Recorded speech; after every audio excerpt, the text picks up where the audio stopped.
बिथांमोनाथ' इलेक्शननि सिगाङाव गोबां गिदिर गिदिर बाथ्रा बुंदोंमोन जोंनियाव थानाय भेन्सार स्कुलफोरखौ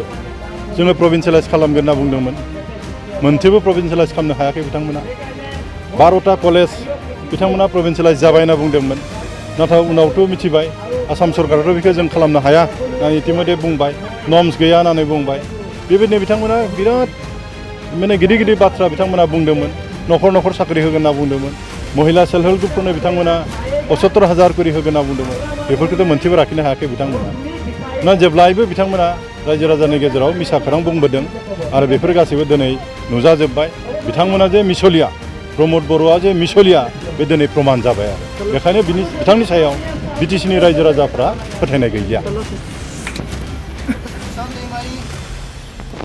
जोंनि बिपिएफ राजनिति हान्जा बिसेस करि सान्तिपुर प्राइमारि बे प्राइमारिनि थाखाय जोबोद मोजां खौरां दिनै मोजां खबर मानो होनब्ला UPPL BJP कंग्रेस आरो तृणमूल कंग्रेसनिफ्राय प्राय 200निबो बारा सोद्रोमाफ्रा दैदेनगिरिफ्रा दिनै जोंनि बिपिएफ राजनिति हान्जायाव जइन जाबाय आरो बिथांमोननि जइन जानायजों लोगोसे जोंनि सान्तिपुर प्राइमारिया बांसिन गोख्रों जासिगोन आरो गोबां फैबावनो गोनां दङमोन दिनै बोथोरा एसे गाज्रि जानायखाय माखासेया थाबोबाय बेखौ जों उननि फारिलाइयाव लानाय जासिगोन आरो दा इतिमध्ये आं पाब्लिक मिटिङाव बुंखाबाय आं जेब्ला MLA जाना दङमोन बे समावथ' उदालगुरि समस्तिया ओरैबायदि गाज्रि अबस्थामोन मोनसेबो RCC दालां गैयामोन मोनसेबो लामा मोजां गैयामोन मोनसेबो अनुस्थान प्रतिष्ठान गैयामोन आङो 20 बोसोर जुजि दिनै उदालगुरि समस्तियाव जेराव बिराद नांथारगौ बाहाय दलं बानायजोबनो हाबाय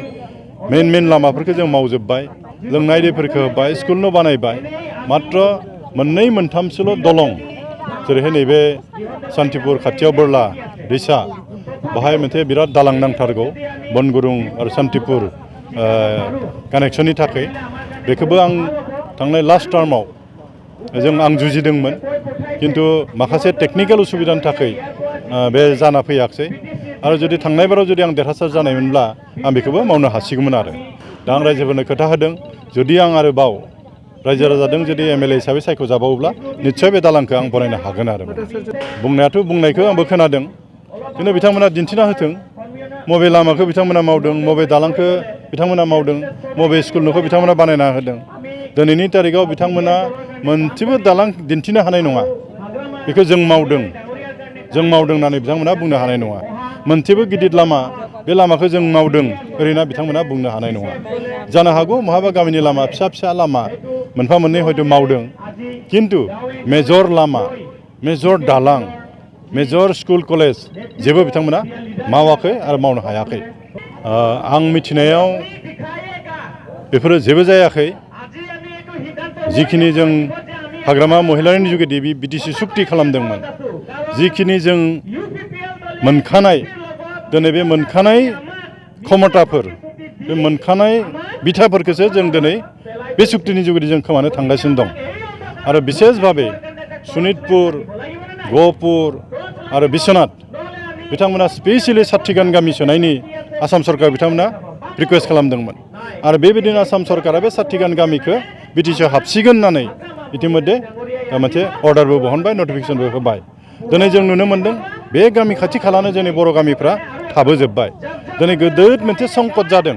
जदिवब्लाबो बे गामिफोरखौ उदालगुरि जिल्लायाव सोसनना हरदोंब्लाबो दिनैसिम खुनु खामानि जोंनि अफिसारफ्रा जेबो मावनो हायाखै आरो बे सम्भब नङा दा बे 60 गामिनि जिफोर भटार्स थागोन बिथांमोना बबे समस्यायाव थांगोन बे गिदिर इस्यु जाना दं आरो माने जों खोनानो मोन्दों बिथांमोना बिराद माबा माबि खालामनो नागिरदों किन्तु बोरैहाय सम्भब जागोन दिनै जुदि 6 शिड्युल आयेन मथे कन्टिगिउटि मेनटेन जानांगोन खुनु सेटेलाइट जानो मोननाय नङा होमब्लासो माने 6 शिड्युलनि जिथु मेइन ओंथि बे थागोन दा जों नुदों निस्सय जदिवब्लाबो 60 गामि हाबदोंब्लाबो जोंथ' बरायदों 60 गामिखौ मोजां जादों किन्तु बे गामिफोरखौ बबेयाव सोगोन बेसो गिदिर कुइसन जादों आरो माने जों बेखायनो जोंनिफ्रायथ' जों बुंगोन होजों मोनसे गोदान समस्ति दानांगौ जदिवब्लाबो आयेनगत भाबे हायाब्लाबो बेखौ माबा मोनसे सरकारा नटिफिकेसन होनानै उनाव पार्लियामेन्टआव बिलखौ लाबोबानो जाबाय मोनसे गोदान समस्ति दाना होयोब्ला हयथ' सनितपुर गहपुर आरो बिश्वनाथ बे गामि हाबजानाय रायजो राजाफ्रा जथेस्थ' मोजां जागोन आरोमोन जोंनि BPF राजनिति हान्जा पार्टियाथ' रावजोंबो जों एलायन्स खालामा जों हारसिंहै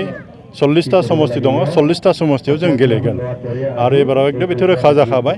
प्रमद बर'आ जे मिसलिया बे प्रमान जाखाबाय बे जे एबाराव देरहासार जाला बे प्रमान जाखाबाय BTC ओनसोलनि रायजो राजाफ्रा इतिमध्य हिदान्त लाखाबाय आरो जोङो टारगेट लादों खमावनो जों 25टा सिटखौ जों मोनगोन आरो हाग्रामा महिलानि दैदेननायाव BTC सरकारखौ जों खालामगोन आरो जों रावजोंबो एलायन्स खालामा